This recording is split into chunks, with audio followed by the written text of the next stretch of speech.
Hey everyone, and welcome to the Mobius Couch. This is Patrick, your co-host, and I'm joined by Mr. Joe. Oh, hey, Patty. Oh, also, I am a mister. And then we're also joined by our other co-host, Alessandro. Hello. I'm glad to know I'm not a mister. Hey, man. You're not. You're just the other co-host. Joe's like 35 years older than us. So Yeah, that's by the way, that was gonna come up just on the topic we were talking about. I was gonna be like, hey, how old were you guys when this came out? Because I was old. All right. So on this episode of the Mobius Couch, we are talking about Dan Abnett and Andy Lanning's run on Legion of Superheroes, specifically Legion of the Damned. Yeah, so I bought volume 1 on Comixology to reread this.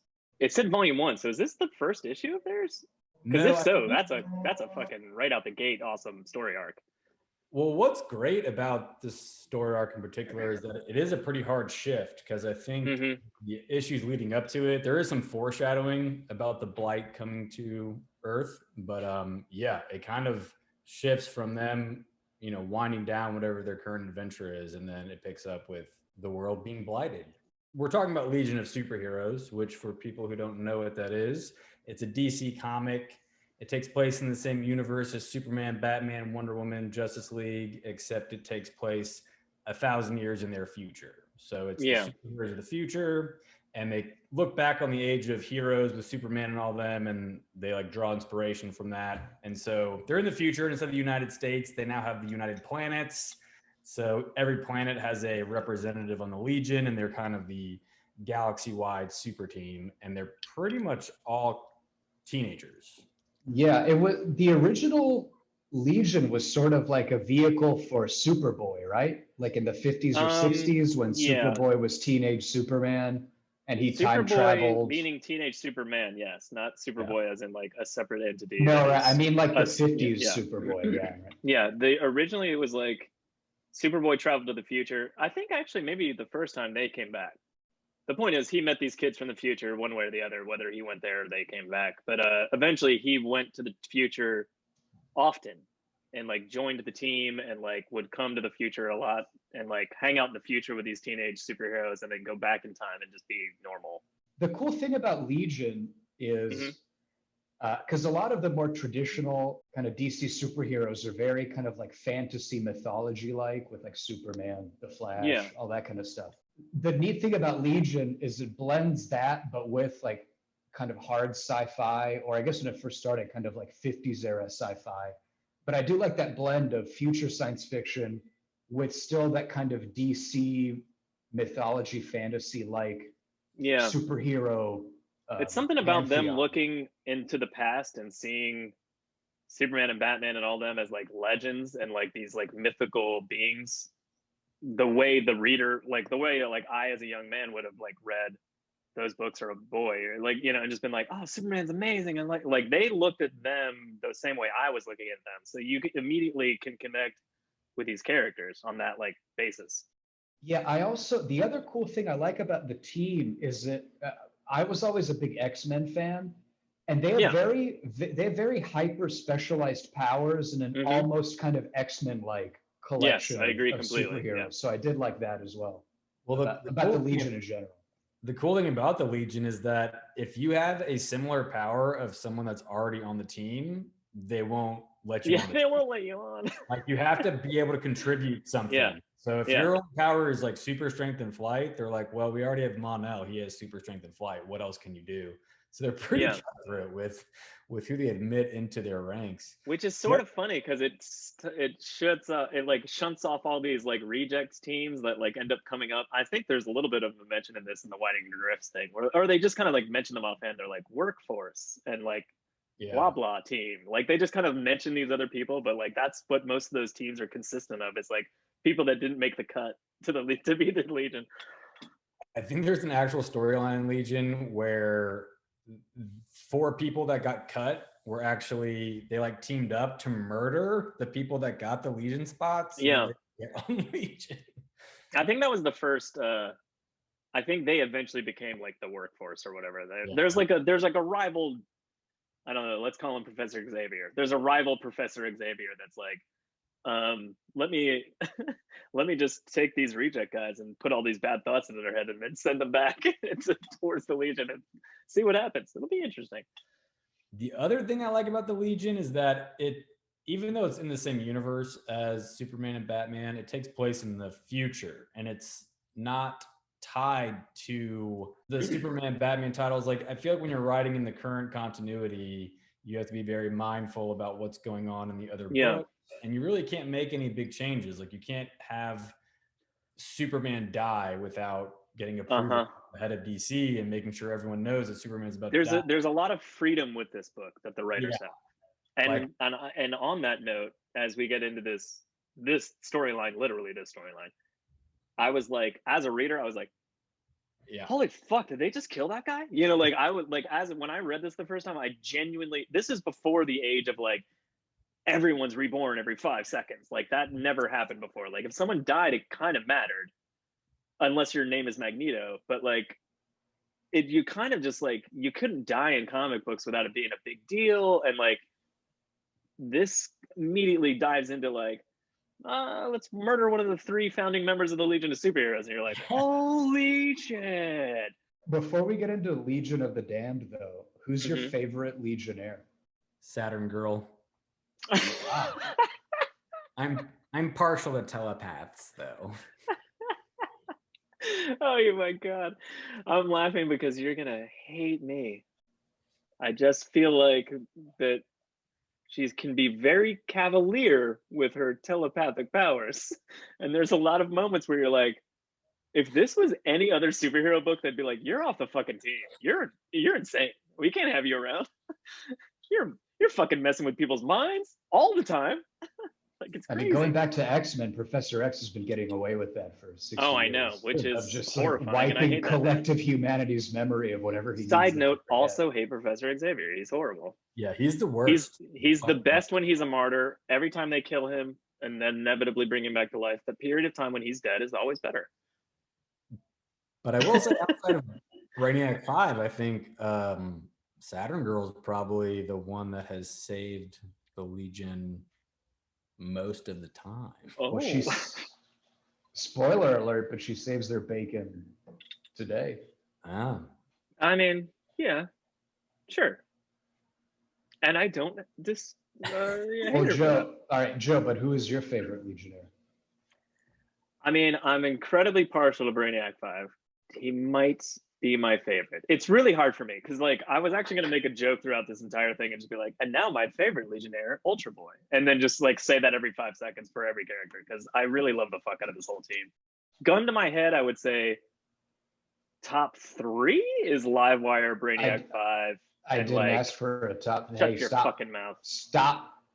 The question was not top 3. The question was, who is your favorite Legionnaire? But see, I love Livewire to death, but Brainiac 5 would beat him for sure. I don't know though, Joe, because you said your top 3, you said Livewire first, and according to Malcolm Gladwell's book Blink on the subcontinent, that means Livewire is your favorite Legionnaire. So I mean, I was reading them off alphabetically. He's not my favorite, but I do like Livewire because I'm really partial to lightning powered people. I just think it's really and cool. so am I. I love any speedsters. lightning. But so anyway, my actual favorite. Can I give my favorite? Ahead. My actual favorite. Yeah. Unless you just want to skip over mine. No, I mean, my opinion doesn't matter. Go ahead. So I like Cosmic Boy. I like Cosmic Boy because he's the leader, and he has Magneto powers, but he's not evil. And I like that about him. Cosmic Boy is awesome. I mean, you know what's funny? If you go off what we literally just said, that's the first. Those are the 3 founding members: Cosmic Boy, Livewire, and Saturn Girl. However, I really do think a Brainiac 5 would beat him out for me. To your point, I also love the fuck out of Apparition though, for some fucking reason, which is inexplicable because she's not like. There's no reason to like love that character, but I love the fuck out of her. I agree. She's awful. He's not awful in this. She's terrible in this. What? To your earlier point, though, Joe, I do agree that they just do a good job of all of them have sort of distinct roles and personalities on the team, and they're all pretty cool. And a lot of them just have cool powers. Yeah. Like Element Lad that's just an awesome power. Yeah. Yeah. That's just a cool. I mean, a lot of them just have really so part of the reason that we're diving back in these comics, I mean, it was early 2000, but it was also 99. Like how old were you guys when these comics came out? 15, 13, 14. I think so it was 21 13. years ago. Yeah. These comics came out, and I don't know, Patty, I have no idea, because when I worked at the restaurant with you, it was a blur, and I have no idea when I met people and when I didn't meet people and how long they worked there. 2003. So we started. So it wasn't that long after this came out that I was like, "Hey, read these comics. Read these comics." Because I kind of this is the reason for our viewers, because they're viewers. The reason that I'm like going back and what I wanted to cover this so badly is, one, because I love Legion Lost, but you can't read Legion Lost without covering this first. So that was kind of like something you have to do preemptively before you cover Legion Lost, is like talk about what happened right before that. But also it's because this is kind of the comic that me and Patty bonded over and like became nerdy comic book readers together over back in the day when we first met. I have no idea why Alessandro is willing to read this. I think at some point in our past, you just gave me a bunch of comics and you said, "Hey, this is a great run. You should read it." And I'm a little beta cuck bitch, so I was like, "Sure." Yeah, I think that's what it said. was. Yeah, I'm pretty sure I alphaed you on that. Back in the day, I had collected 99. Like I probably had like 1 or 2 missing issues, but for the most part, I was just like, I could just take a little box and be like, "Read this shit. It's fucking good," and just hand it to you guys, and you'd be like, "Oh, thanks." Giant stack of free comics. I think for Legion Lost, I read actual individual comics that you just had. You just said, "Here's a pile of them. Read it." It's good stuff. At any rate, so we're going back in time. Let's talk about Legion of the Damned. Yeah, we're going back in time to cover Legion of the Damned, and the reason is because it's a weird thing that I was very attached to, that I kind of shoved down Patty and Alessandro's throat, that they sort of maybe came to love for varying reasons. And this is kind of one of the awesomest story arcs. It's not like, I don't know, back in the day, it was like, there wasn't big event comics. And as we were kind of discussing, like Legion is sort of a comic that can kind of do its own thing and not really be tied in with Superman and Batman and Wonder Woman and all that. So they were just, these writers came on, whether this was their first issue or not, I'm not sure. But these writers kind of came on and were just like, let's shake the fuck up. Like let's take all these characters that are just like going off on their individual missions, and they have all this stuff, and they have all these lives, and they have these relationships, and just fucking destroy it. And it's awesome. So one quick point I want to make is, when we reread this for this episode, I was really ready to not like it, because in my mind I was thinking, okay, it's from 20 years ago, it's these little kids, whatever, it's going to be so dated and bad. It actually holds up really well. And I recently just read the Deceased crossover they did like a couple of years ago, and this was like a sort of a much better version of what Deceased was. I kind of agree with you. And honestly, I hadn't made the zombie connection until you just said that statement earlier today. I was like, I guess they are zombies. I didn't really think of it that way. Yeah, it's a little different. I mean, it's not quite zombies, but I thought this version of the story was so much more interesting and effective than what we ended up getting. Well, you get an actual villain. Like the Blight are terrifying villains. Yeah, they are terrifying. And Deceased, they're just straight up zombies. So there's more substance, I think, to the villains. So this run was written by Dan Abnett and Andy Lanning, who apparently do a lot of stuff like collaborative works.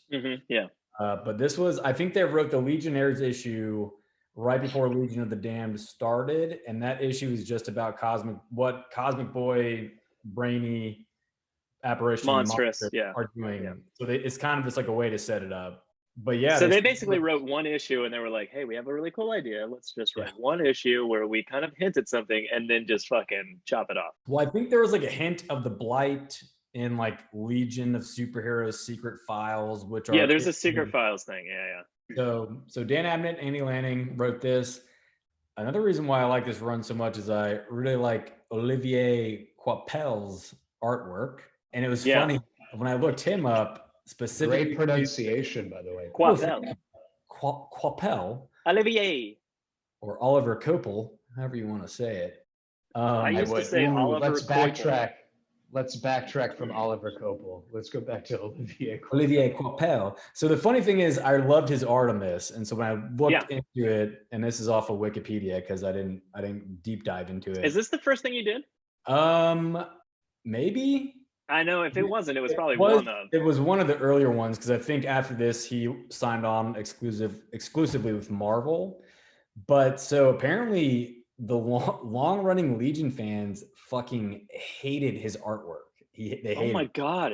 Is that really the reaction? So it was, they say it was too rough and unrefined, leading to more than one prominent critic to refer to him as Old Scratchy. Old Scratchy? I don't know. know. What we used to call, do you guys remember Scott Bakalo? He drew Generation X back in the day. Yeah, I thought it was Chris Bakalo. Is it Scott? Oh, Chris Bakalo. Yes. I think it's Chris. No, I'm thinking of Scott Bakalo. Wait. No, I do. What's Quantum Leap guy's name? I'm mixing their Scott names. It's Chris Bakula. Yeah. Is it Bakula or Bakula? Tomato. Scott Bakula. Yeah. No, Chris Scott. It doesn't matter. Chris Bakalo was like he did later on after Generation X, years and years later. He got on like some of the main X-Men books.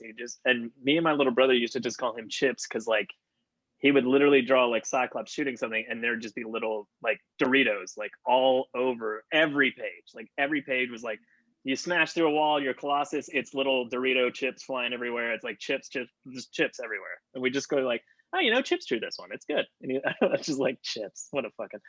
But Old Scratchy. That sounds good. That's a good name. He also Coipel did House of M. Yeah, Coipel. But man, when he not only does his art grow over the 4 freaking issues that he draws right here, but then he did Legion Lost. Right. Why Widening Rift is so bad. Because he did not draw it. But then so he took 3 months off to like get a head start on Legion Lost, and that book is just tiers above these books, and it's like clearly he's growing rapidly. But the key here is like, it's funny that they don't like his art for this, because the whole point is that it's a fucking post-apocalyptic world, and Scratchy and Rough looks amazing in this. Yeah. I mean, haters go to hate. They're idiots. They don't know what they want. They don't know what they want. Part of that whole reaction I had of being ready to not enjoy this, reading it 20 years later, but part of that is the art also really holds up. Yeah. I mean, it looks like a pretty almost modern, current era comic. It's not definitely quite, rough. Almost. It's definitely rough, and it's definitely rough for his art that it later becomes, because he's way more refined now and has way more of his own style. You can see his style in what he's drawing here, but it's definitely a younger him, Well, yeah, because he did the art for Siege, which wasn't the greatest storyline, but that was a Marvel storyline where Norman Osborn with Shield, but the panel of Norman Osborn taking off his Iron Patriot mask when he had that Iron Man costume, and it's just him with the Green Goblin makeup on. I think that's one of the only, like, I got chills when I turned the page, and it terrified the hell out of me. So when I realized he drew Siege, I was like, yeah, that makes sense. Because there's also, ever since he moved to Marvel, man, he's been crushing it. Like since Legion, I've never read anything that he's drawn and not enjoyed it, but like just because of the art. But I mean, like, man, he's really coming to his own. He's one of my favorite current day artists, I think. I mean, we've been talking about it overall, but do you guys want to start, like, do you just want to dive into each issue and talk about the issues now? Yeah, I didn't break it down issue by issue, but we can start at the beginning. Yeah. Well, I certainly did. Okay. Because I'm a crazy person. Anyway, I mean, there's specific things I want to talk about in each issue, so we might as well go in order. It's kind of really what. But on that note of the artwork, if you flip to page 7, and I don't mean literally because I know you don't have the books in front of you, but like, I've never seen this artist before. I'm reading the book. I'm going like, this is fucking insane. Like, what's happening? And it's like Livewire's leading the little group of people out, like refugees, and they're trying to, and like him and Chameleon and Excess are like part of the resistance. They're trying to help people and like get them to safety, kind of thing. And just when you flip that page 7 and the bad guys have shown up and like Livewire just whips off some lightning off his hand, and I'm like, that is like the fucking coolest lightning I've ever seen shoot out of that kid's arm. And I've read 100 and something plus issues of Legion of Superheroes, and how, like, just hearing that you were saying that people didn't like his artwork, it makes me want to punch every one of those people in the face. Like, you're insane. I've been reading this as long as they have, and I read this issue and went, who was drawing this? It's spectacular. This is fantastic. But really good. That whole opening scene, because you don't know what the fuck is going on, and it's Livewire XS, who is the granddaughter of the Barry Allen Flash, so she's a speedster. Chameleon, who can shapeshift, and then is it just Siobhan, who's just basically a police officer? Yeah, Siobhan is. But that's specifically, not how you spell Siobhan, though. They spelled Siobhan wrong. It's Interlac, not English. They spell it. Yeah, but because Siobhan, you write it Siobhan, not Siobhan. So Interlac needs some help on Gaelic, or it's become Irish simplified spelling. and it's better. Yes. Wow, you're saying the original Gaelic Irish spelling is wrong, Joe? That's quite a strong No, I'm just saying that in the far future, thousands of years from now, we'll have figured out a better way to communicate with each other and spell things the way it's supposed to be spelled and sound. My point is, though, they're all great Legionnaires, but none of them are the powerhouse Legionnaires. Like, no, not at all. Legionnaires that have. Hey, you take that back. You just named Livewire. I mean, Livewire's shooting electricity out of your hands is pretty amazing, but when you compare him to Ultra Boy or Mon-El, he's not. You put him up against, like, somebody like Karate Kid. So the book opens with, this. So what I was going to say is Siobhan, who cares how you spell it? Siobhan is the science police officer. She's kind of their Commissioner Gordon. She's their, like, liaison between the Legion of Superheroes and the police force. That's why she's like an integral part. Anyway, continue. Joe, I want to go back to something you mentioned, because I want the viewers to know that there is a Legionnaire named Karate Kid, and his powers. Oh yeah, I wasn't just making a joke about Cobra Kai season 4. No. There is a Legionnaire named Cobra Kai, and his superpowers are martial arts, karate. Well, you know what? Like, I have to say, there's like this one. I will boil it down to this. There's a single issue of Legion where, granted, his powers are ridiculous. He's essentially Batman, though. I mean, he's just a guy that fights really well. But like, there's a really amazing issue where I don't remember what happened, but Mon-El is fighting him or something like that. Somebody super strong has gotten their mind taken care of, like a Superman level threat has gotten their mind taken over and is attacking the Legion of Superheroes, and he's the only one still standing. And they go to punch him at like a super speed or whatever, and they're flying at him, so they're not like standing on the ground. But he does a thing where, like, you turn an arrow in the air, like he can catch an arrow mid-air and like turn the arrow away from it and it'll shoot in the other direction. Like, that's how good he is, kind of thing. And he turns the punch. So like, instead of like blocking the punch or getting his skull caved in, he turns Mon-El's whole body, and the person, I think it's Mon-El, but like the person that's mind like fucked at the time that's trying to fight him and is like fighting him so quickly or shooting so fast that they end up in space before they realize that he didn't get punched. Like they're like flying off and they're like, what the fuck, I'm in space, like how did that happen? And it's like, well, that was kind of awesome. So whether or not that could ever really happen, who cares? But that was kind of a really cool, like, Karate Kid moment where he did something amazing. He's definitely not a heavy hitter, but he's not. No. Whoa. So according to Wikipedia, he's held his own against Superboy in a fight. That's what I'm saying. At any rate, came out in 1984. He's literally not in this scene, so let's move on. But he is, though. He's one of the Blighted. He is. You're right. Boy are the Blighted. You know what's funny about that is, like, I love he's beating the crap out of Siobhan, and then 2 seconds later, Siobhan's like, "What the fuck?" And Exus just has him and is just dragging him along behind her. So the energy behind the fights, like, again, his artwork is, people are stupid. His artwork is spectacular. I know you guys agree with that, so I'll stop saying that. But man, you're talking about Scratchy? Yeah, I'm talking about a little Scratchy. One thing I want to talk about is dull light purple. How do we feel about that color? It's a little overwhelming. There's a lot of it. There is a lot of there that is, but it's like the run. color scheme of the Blight, and in terms of old ass comic books like this from the 90s when they didn't have tons of like ability to do shit with computer yet, and it was just like, look, we can make the background a gradient. You know, like that was like, it's amazing, you know, like kind of thing. Like there wasn't a lot going on that was better than just normal print that could accomplish. But I think the whole point of all the purple is at the very end when the yellow breaks out and it's all golden and yellow. It's like a very stark contrast in your eyes, like, holy shit, this is way different. And it's effective. So I mean, like, you can't, as much as I don't want to look at that much purple for 3 issues in a row, like it's kind of, it is like the contrast of the two colors is thought through, you know, like they're not just like, let's make them purple. How about that? So DC ingrained in us that yellow is the color of fear. And yet in this run, it is the color of life and a space tree. And hope. And, you know. And I just don't understand. I mean, come on, you make it green. Make it green. I don't hate that idea at all. And then the Blight could have been red to be the opposite of green, and it would have been real scary. The purple works. I like the purple. Blight. I like the purple. I also like the purple because it's like, it's very plant-based. Like everything they do is very natural, quote unquote. But purple is a very unnatural color.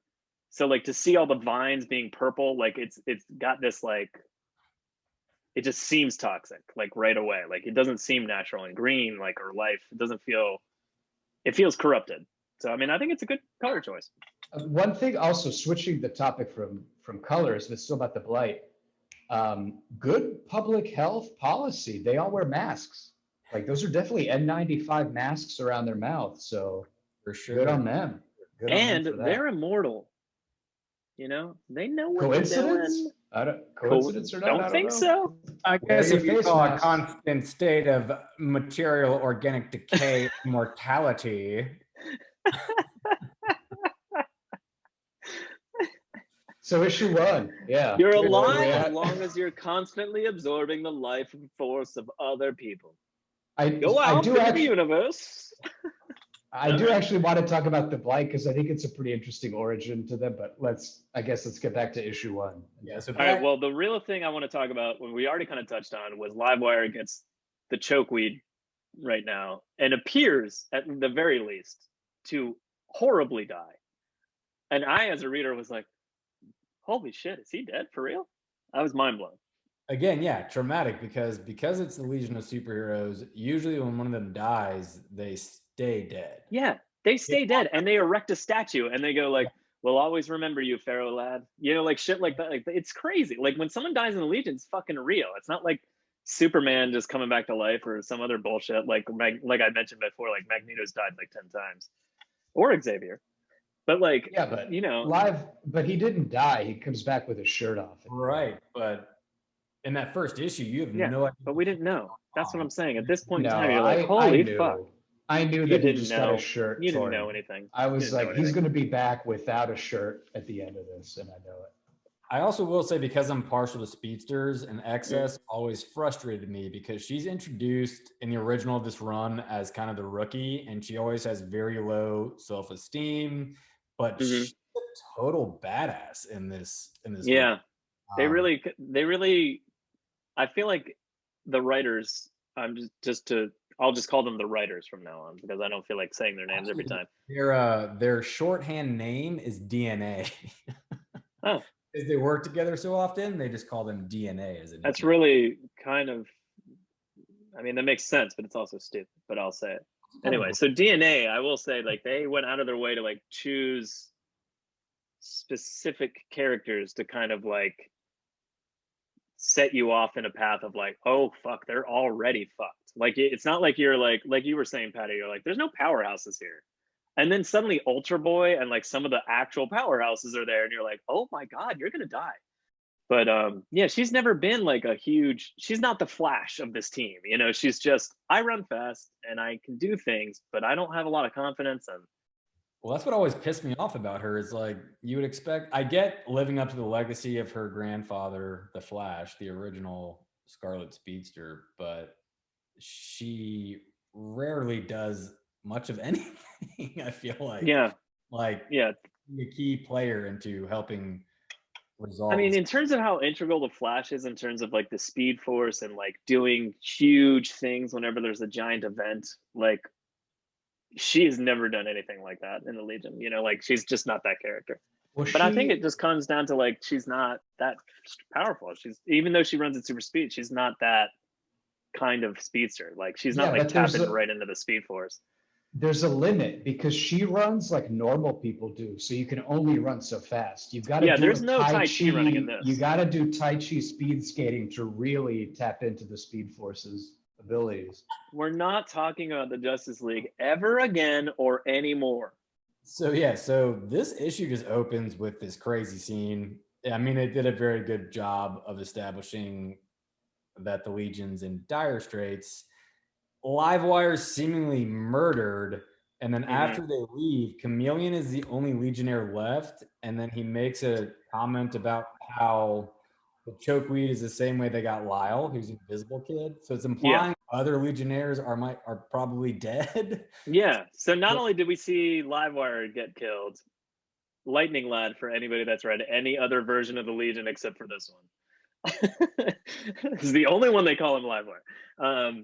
Assuming that like Livewire is dead, you're just going, oh my god, Invisible Kid's already dead? And then like 2 issues later, you find, and before the resolution of this, you find out like Invisible Kid led some sort of attack on the stem and was like, which God knows, which means how many more were with him when he died. And you're just like, oh my god, they're all dead. Like, it's crazy. So the key being is like when Cosmic Boy does show up at the end of this issue, you're like, oh god, thank God. So someone's there. Well, although you say that, Joe, but in reality, Invisible Kid might have been in every panel of this comic. That's true. You know what? I was just thinking about that with Widening Rifts. There was a random panel. I mean, obviously I'm reading this with fresh eyes, and I was like, why isn't there just a speech bubble pointing to nothing? Sure, just be invisible more often. I don't need to see you. It'd be so funny if it was just like a little corner of a speech bubble just pointing to a space, and he's just like, well, I don't know about this. And then somebody was like, shut up, Lyle. Anyway, Chameleon. Again, this issue is traumatic. And halfway through the issue, all the Legionnaires at the beginning are either dead or captured. You're left with Chameleon, who not a heavy hitter of the Legion. He can shapeshift. He's kind of like Mystique from the X-Men comics, and he is trying to avoid detection by the other Legionnaires. And the panel with Ultra Boy flying above him with the weird purple horrifying eye. It's terrifying.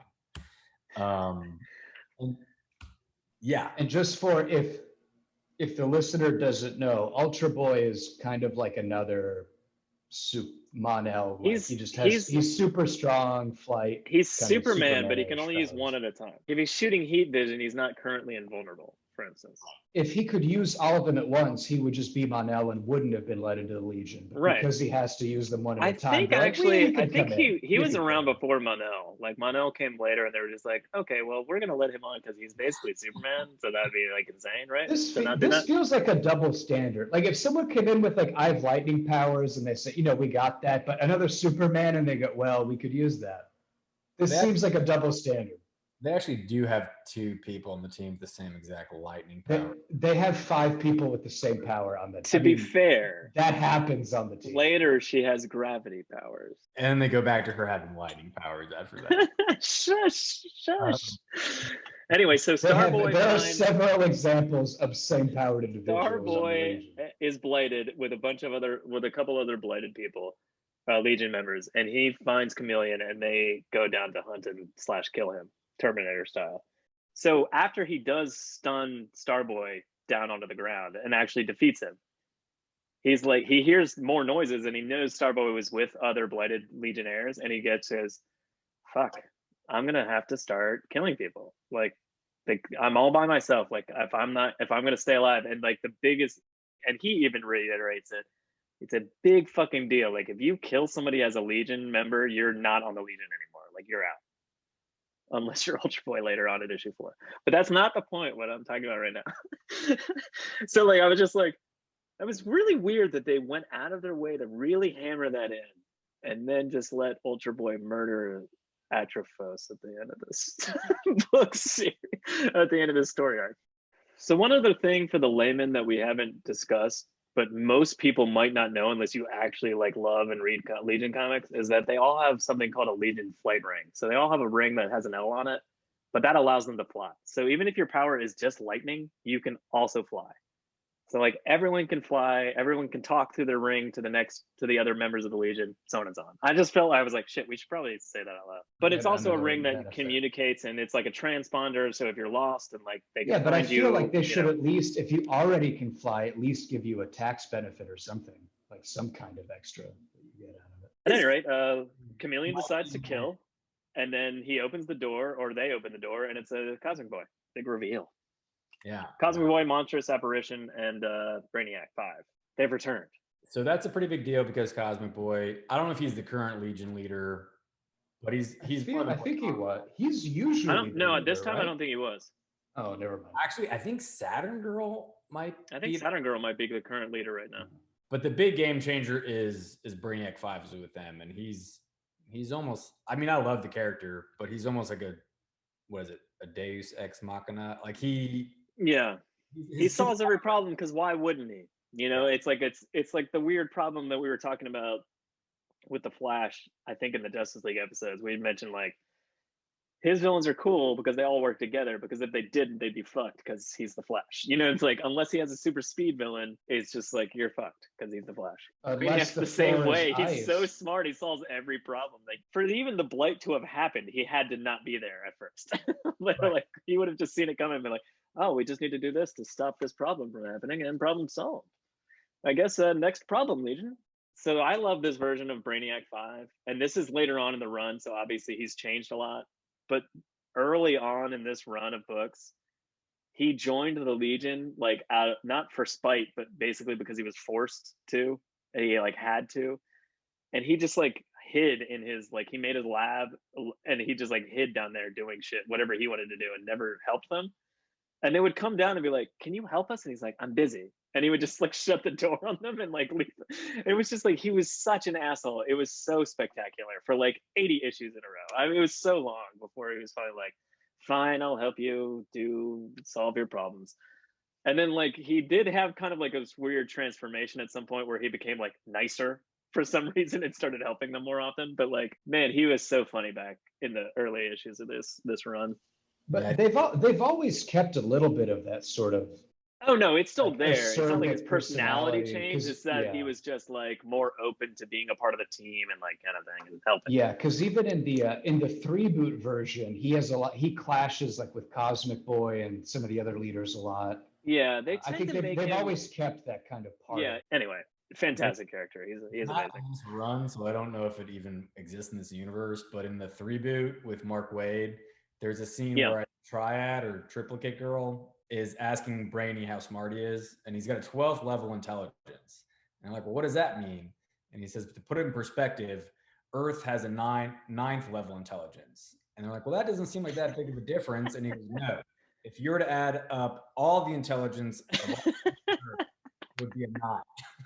He's like, I'm a 12th level intelligence. So a quick tangent on Brainiac though. What's Brainiac originally was just a computer, right? But then there's also a race of Brainiac. How did that all work? And I know that DC is 80 years of continuity plus reboots, but at what point did Brainiac become a race of Brainiacs? Brainiac 5 is from Colu?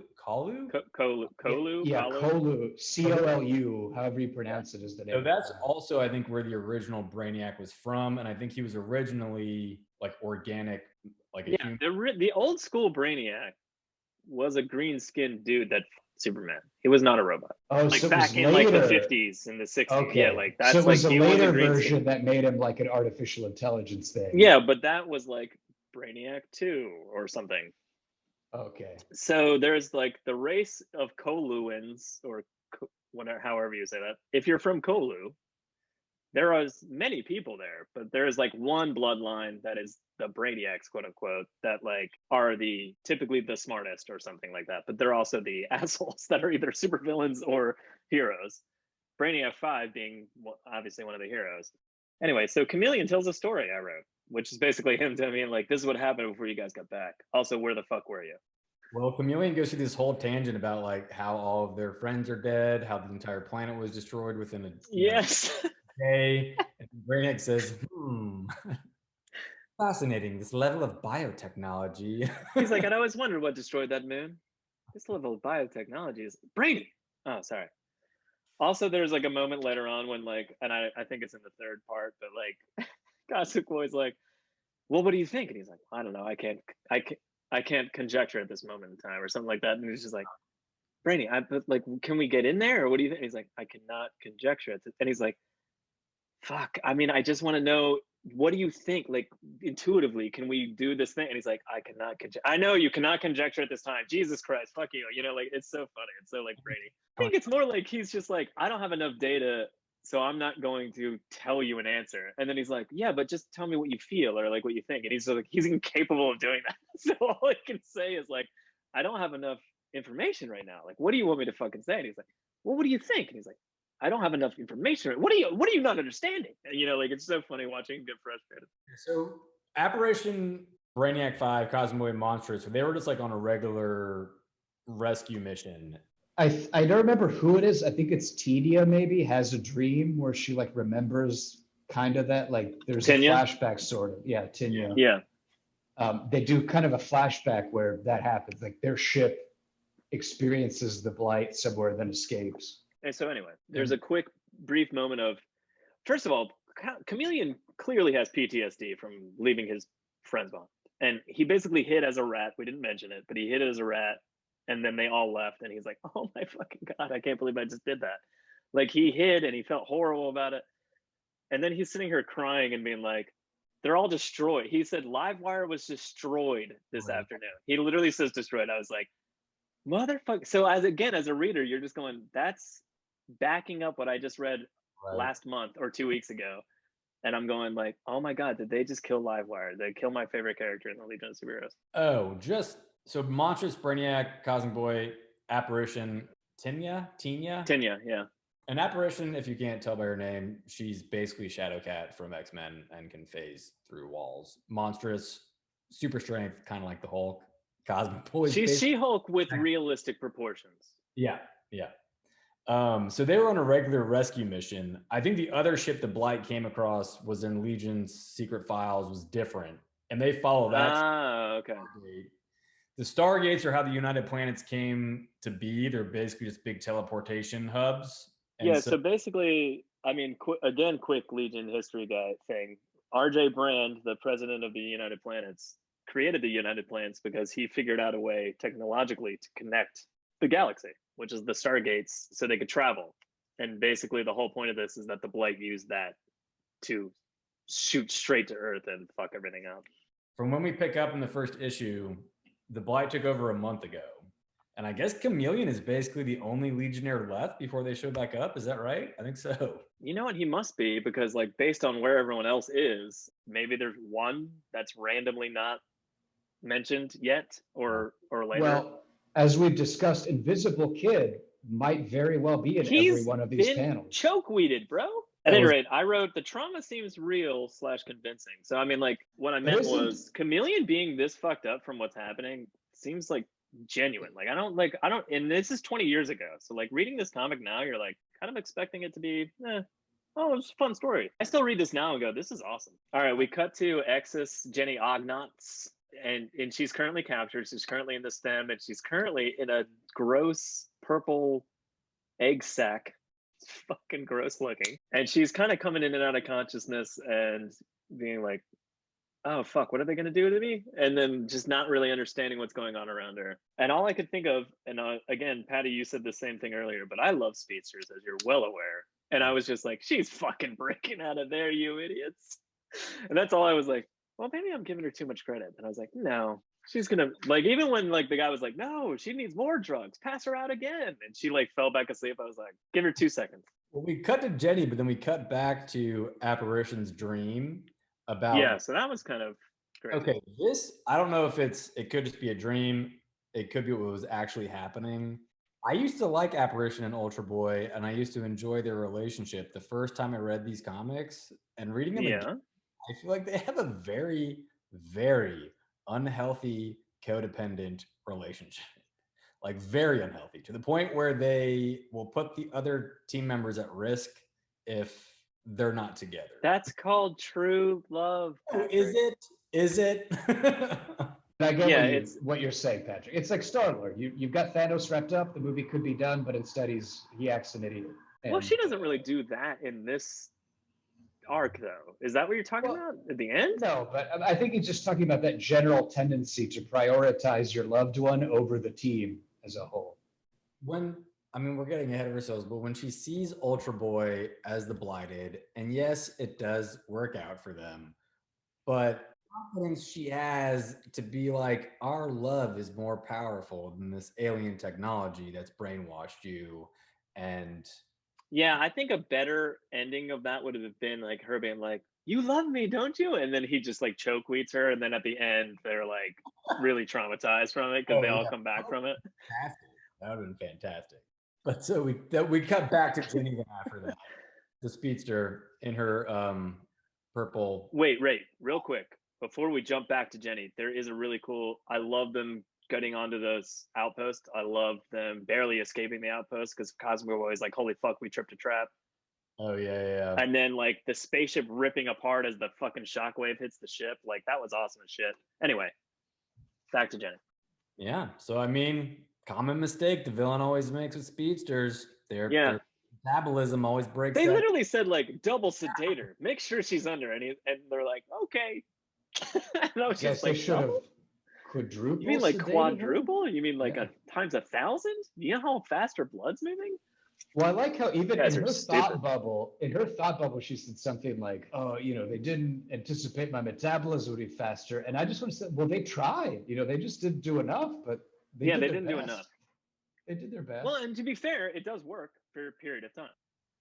It's a very small period of time, but it does work. And then she like later on, and she is very groggy when she wakes up. Like it takes her 20 minutes of talking to Saturn Girl to realize, oh, you're Saturn Girl. Do you not know your own friend's voice? The only telepath on the team, by the way. So she does. So next, she does rescue Saturn Girl, whom Joe which is awesome. Inexplicably, and who I hate, very explicably. Let's just inexplicably. She rescued Saturn Girl out of all the Legionnaires because she's like, Saturn Girl is the only one talking to me right now. Joe. I don't hate Saturn Girl. I just don't like. There's some instances, and it's been a very long time since I read this run on comics, so I can't point them out to you specifically. So a man with no evidence. A man with no evidence talking about a woman very cavalier like. with her telepathic powers. One of which is in this storyline, and the others come later, which we will get to in Legion Lost. One in particular, which is truly egregious. And then, so the point being is, we'll get there, and there's been more before this. Do I have them all on a fucking list for you? No, but she's an asshole. That's all. She's also very cool, so I can only hate her so much. That's kind of what I'm in the middle. Shady stuff with her powers, but I will say, compared to Professor X, she at least owns it. She's like, yeah, I did That's that. True. That's absolutely true. She'll blatantly say like, you know what? Fuck you. This is how it's gonna be, and I'm doing it, and you're not gonna like it. Yeah, and I'm like, okay, I can applaud that. That's fantastic. Yeah, the Professor X version is forget. Yeah, never remember that I did these fucked up things with my powers. The panels of Olivier Coipel's, Coipel, of him drawing X's, saving her down the tunnels of the fucking stem and shit are awesome as fuck. Yeah. Like just the movement, it looks amazing. Like the two guards standing there and it's a lightning bolt and it makes you feel like it's going past them, but then they turn around and Saturn Girl's freed, as in it went past them and back the other way. And I was like, that's fuck. God damn it. Good job. It's really just really good. She just looks like she's like skidding and sliding around those hallways. It's so fucking good. Everything looks so awesome. Yeah, what's going on is Jenny XS is running around with Saturn Girl trying to get out of the stem, which is the Blight's like central command. Yeah, giant. It's what they call the main vein. The main vein. Oh yeah. You know what that means?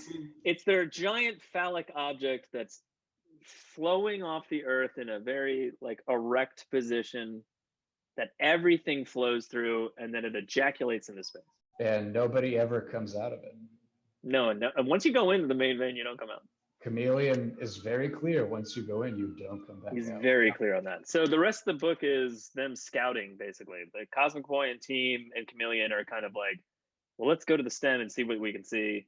And then they see a bunch of the blighted legionnaires flying around, and they think it's because of them, like disturbing them. But what they don't know is that Jenny and Saturn Girl are free inside, and that's what's causing the commotion. So it's all coming to a head. It's all coming to a head. Turning point. Which is at the very tip of the stem. Tip of the stem. So, issue 3. XS has rescued Saturn Girl. Saturn Girl's a telepath. When she was captive, she was able to use her telepathic powers. And I guess she learned the entire history of the Blight. And she conveys that. Yeah, it's like she was sleeping in the fucking egg sac things I was talking about, and just like learning all their secrets without them knowing. Like you'd think this race that's been around for fucking ever would be like, we should probably guard ourselves against some sort of telepathic beings. Yeah, I guess that in reality, that's a really hard thing to just. How do you do that? Yeah, and there's also probably a healthy amount of hubris that comes along with being a technologically advanced race who thinks they've solved every problem known to existence. So the backstory of the Blight is that they're this advanced race from God knows where. They've cured every disease. The last thing they want to do is... Patrick, sorry, I want to correct you. God isn't real. So God wouldn't know where because he doesn't exist. When I said God, I was referring to Zeus, the one true. Oh, he is... You're talking about Rip Zeus from Justice League? Yes. Absolutely. Okay. Do you see that guy? He's ripped as fuck. Also, we're never talking about Justice League again. How dare you? Okay, we're not talking about Justice League, but can we spend a solid 15 minutes on the actor? If you know that actor's name, we can discuss it right now. If you know his name, we'll talk about it right now. That has to be CGI. It cannot be a real person. No, that's his real body. Sure. It's probably got lighting and maybe some touch up. We're not talking about it because Al can't say his real name. Anyway, back to Legion of the Damned. The Blight, they want to conquer, they want to be immortal. They make a deal with entropy, which I guess is a sentient life. Yeah, that was very vague. And I'm willing to go with it.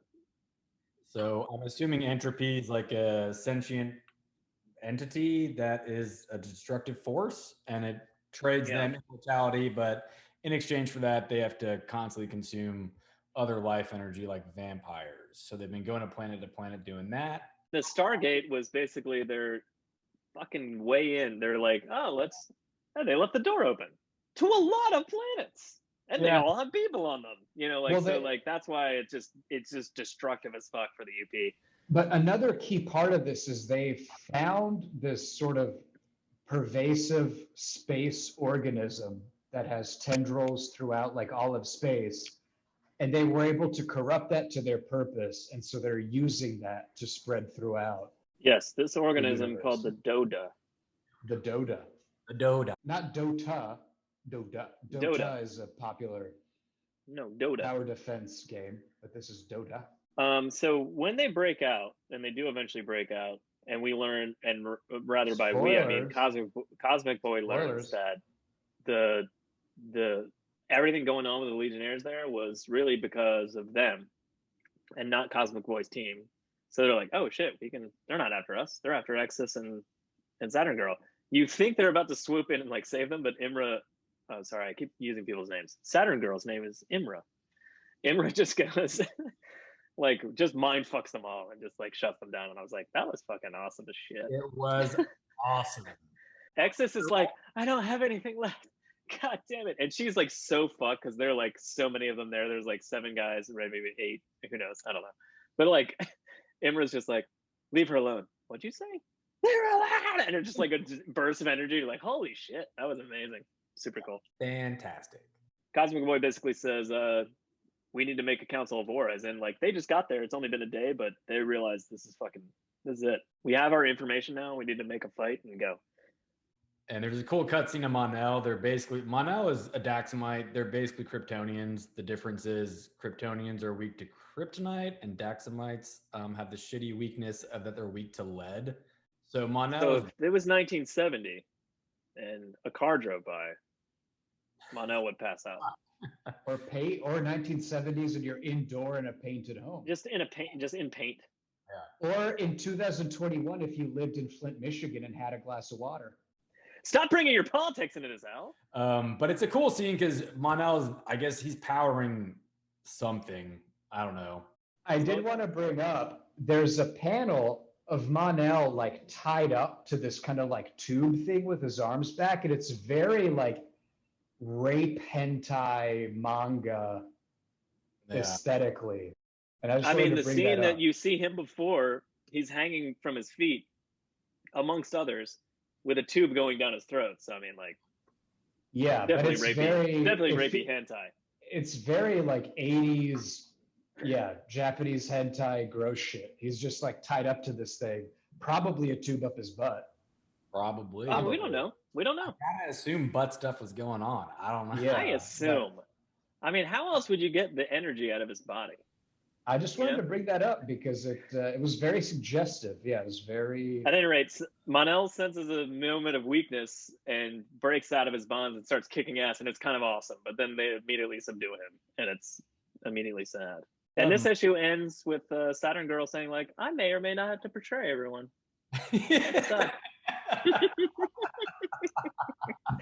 But seriously, in the moment, it's kind of a big deal. You're kind of going like, I know I'm making a joke because I hate Saturn Girl.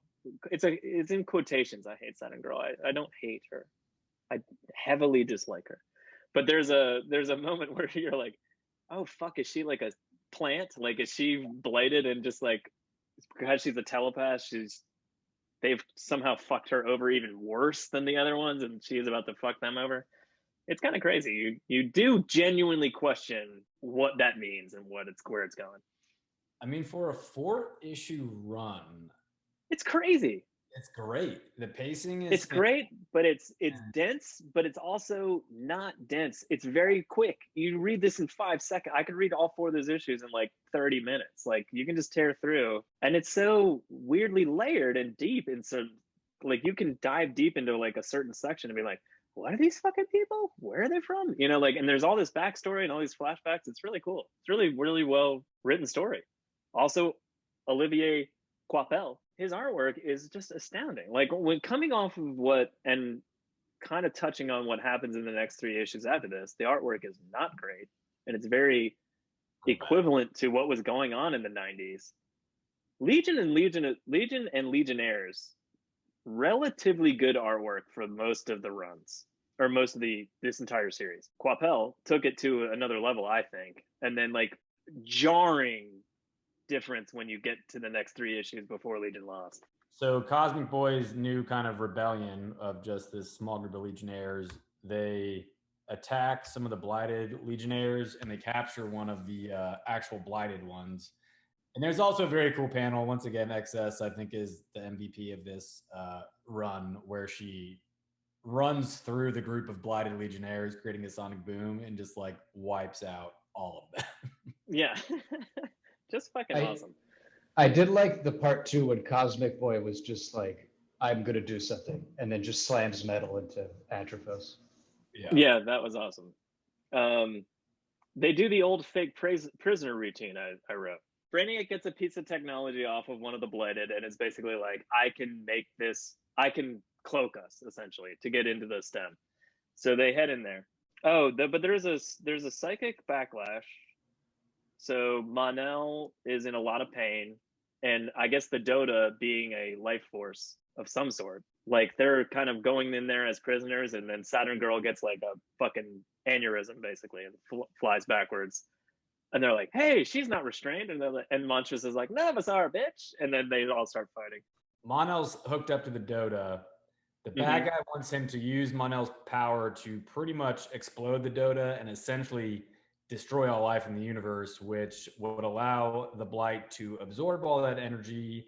And he thinks which would mean back to being what they were before they became the Blight, and still be. This is literally Thanos snapping shit. Like, this is fucking huge. Like, they bury that, like, the devastation of what he's trying to do in so few panels that, like, the weight of it does not quite take hold. Like, if you really look at what he was trying to do, like, even Saturn Girl's like, he's trying to destroy, like, after her little aneurysm, she's like, he's trying to destroy all life everywhere. And you're like, even that isn't enough to, like, I don't think you guys understand.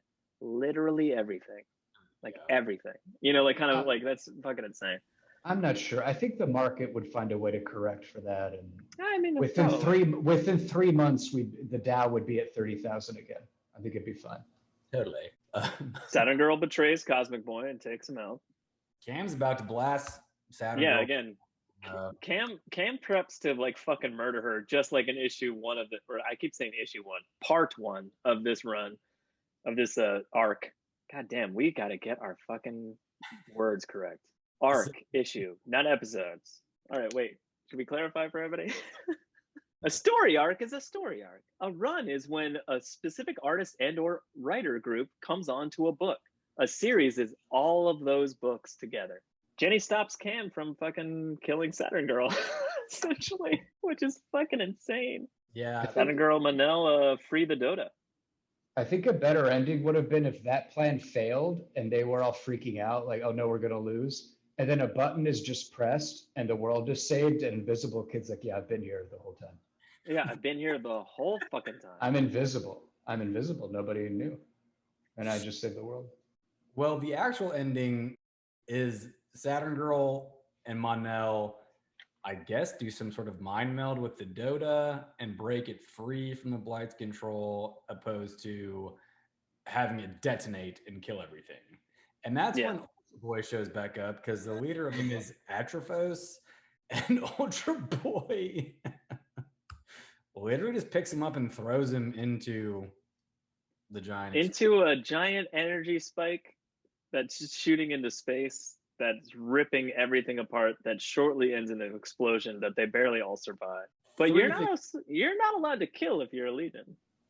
Well, but if there's no body, did he die? I mean, if you can't prove he died, can you prove he died? Well, also Brainiac 5 and Apparition and Monstrous are all just, like, staring at him do it, like, cool, man, go. Like, no.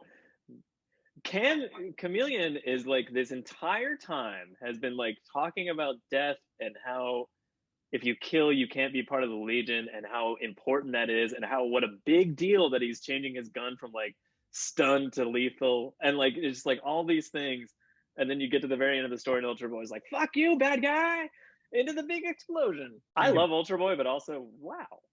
This is it's a 4-issue run, but this is kind of a turning point for this whole run, or the whole series for Legion, because after this whole Blight thing, they're all dealing with PTSD and trauma and stuff you don't really ever see them deal with after they fought the White Triangle or Mordu or all these other big ass right. And the fact that we're assuming Atrophos is dead. He could be just merged with the Dota. That's true. We are assuming a lot there. And also, was he even really alive anymore? Like, is it the old caveat of, like, well, he's a cyborg, he's not really alive, you know, like, kind of thing? Like, is it that kind of idea? Like, but it's also like, this is the closest I think. I mean, like you said, the entire universe was almost destroyed. They basically got their asses kicked. Yeah. So I think the fact that he straight up murders, I mean, we don't know he murders it, but the little dialogue box says, I watch as Atrophos, Lord of the Blight, falls shrieking into the Dota vortex at the heart of the stem.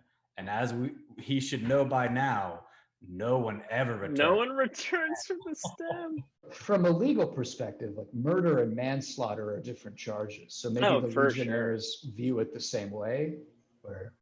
Okay, so I have a couple last notes here that I want to discuss. Specifically, the PTSD thing you were just talking about. There's a panel pretty late in the game here, after the yellow light has come down and everyone's saved, and Livewire's alive, and everyone's like, oh my god, you're alive, and, like, they're all, like, freaking out.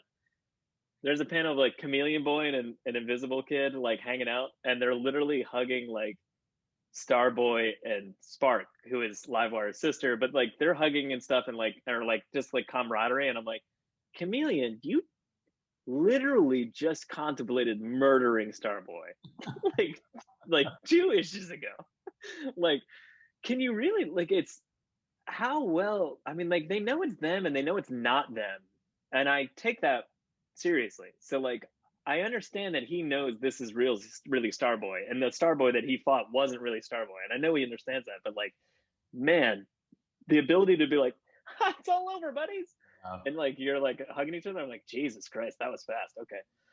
I mean, even Also, for he probably remembers almost killing Chameleon too, so it's kind of yeah, because they do remember. remember. Because in the next issue, they 100% remember it. yeah, they 100% remember it. Like, we haven't even mentioned her, but Shadowlass. What do they call her in this? Umbra. Umbra is like freaking the fuck out. Like, well, you don't understand what it's like to be a part of that. You know, it's horrible. You know, kind of thing. So Manel has PTSD for sure, though, right? Well, he got anime.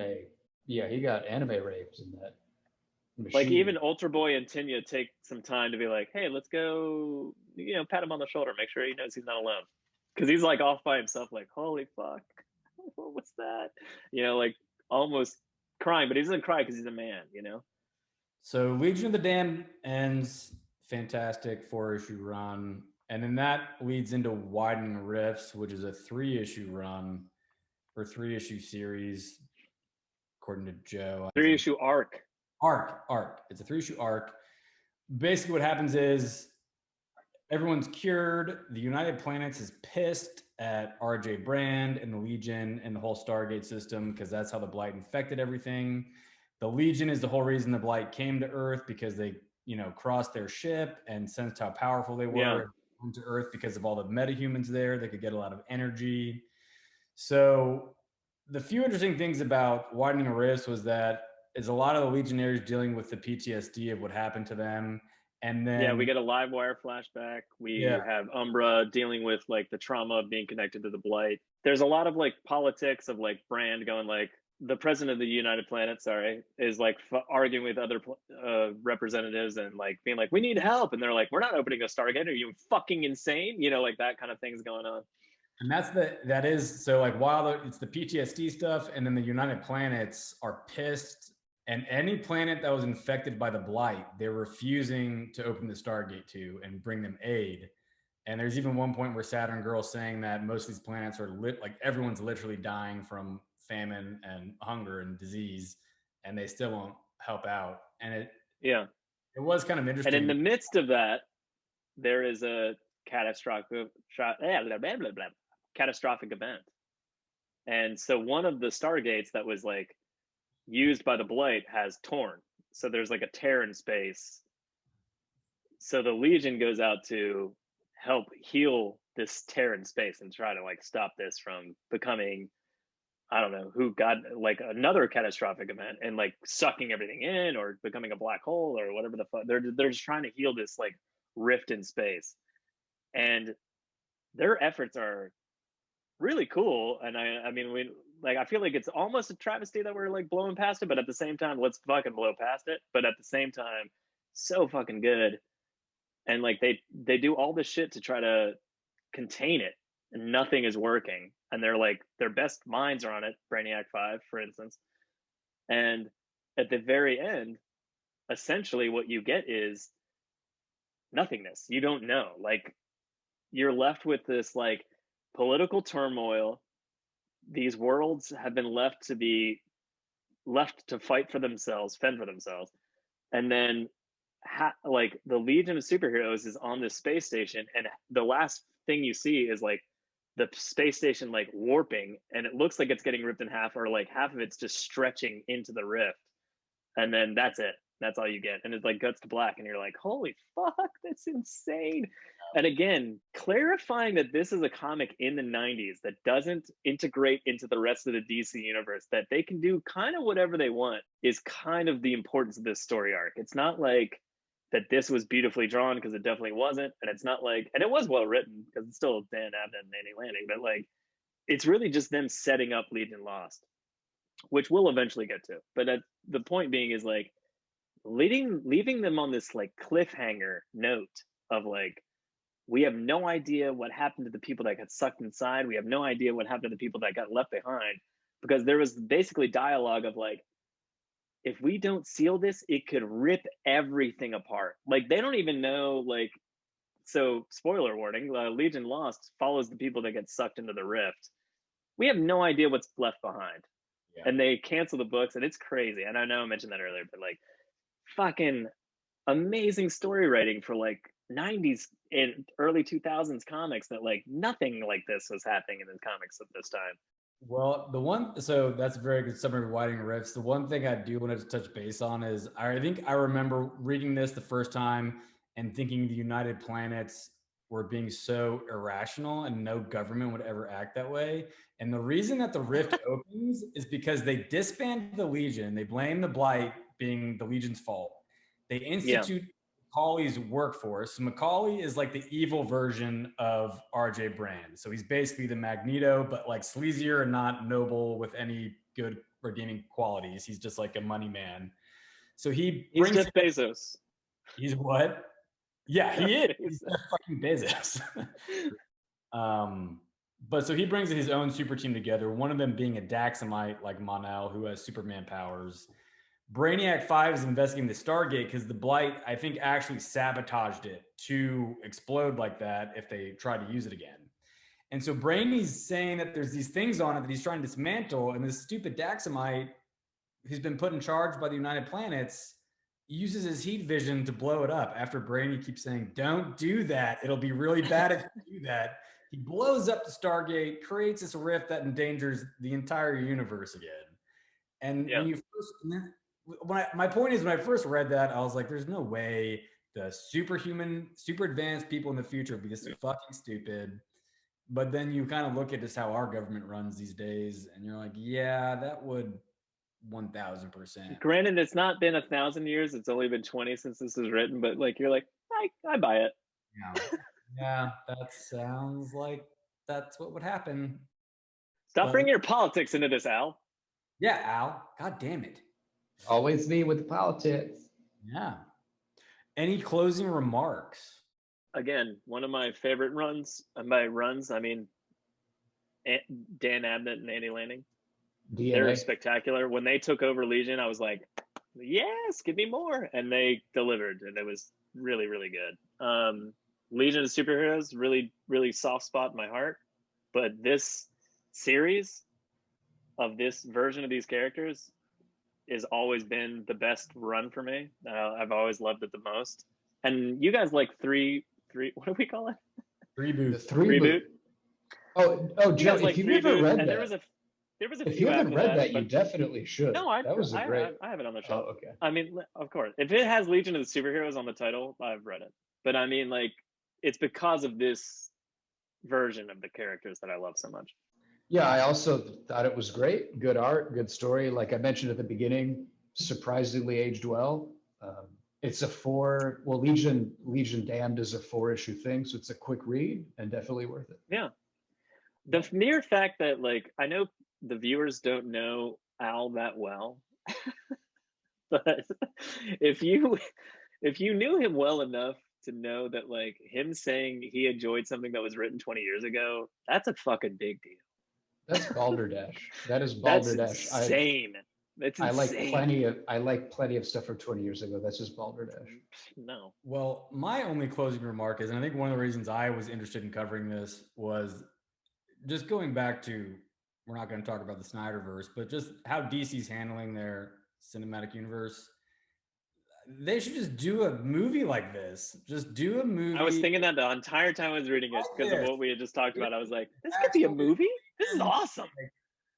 It's fantastic. And the pacing is amazing. It's 4 issues. They pack so much character development into it. And I don't understand. I mean, and it's such an ensemble team, and yet they have such a good job of like carving out little pieces of not every character, certainly, but like a lot of the characters get really like get some showcase time, you know, like it's not. But you can't. But Hollywood would never do this. This is a $200 million budget for an unproven IP that nobody knows about. They're not going to do this. Yeah. So what you're saying is this is DC's version of Guardians of the Galaxy, and they're fucking stupid for not doing it. That's all I heard just then. I mean, DC can't get Justice League right. They're gonna have success with Legion. I don't know. If you can't do the basics, I don't know if you could do. I think if DC were to market it as a futuristic zombie movie with the B genre being superheroes and focus more on the alien invasion zombie part of it, and then just have the protagonist again, genre movie, superhero is the subset. Yeah. Make a good story, make a good movie. That's all you need to do. I'd rather see a Joker style real deep dive into like the Riddler. You know, I think that's what we need now. Is just a solid drama piece of whatever stupid Batman. Al's off the podcast. Okay, yeah, Legion of the Damned. If you haven't read it, it's on the DC Universe app. If you can find it, you just have to actually search Legion of the Damned. It comes up. Widening and Rifts. That's a little bit harder to figure out. Don't even try finding that on the DC. Again, volume 1 of Dan Abnett and Annie Lanning's run has it all. DNA. I found it very easily by accident. DNA.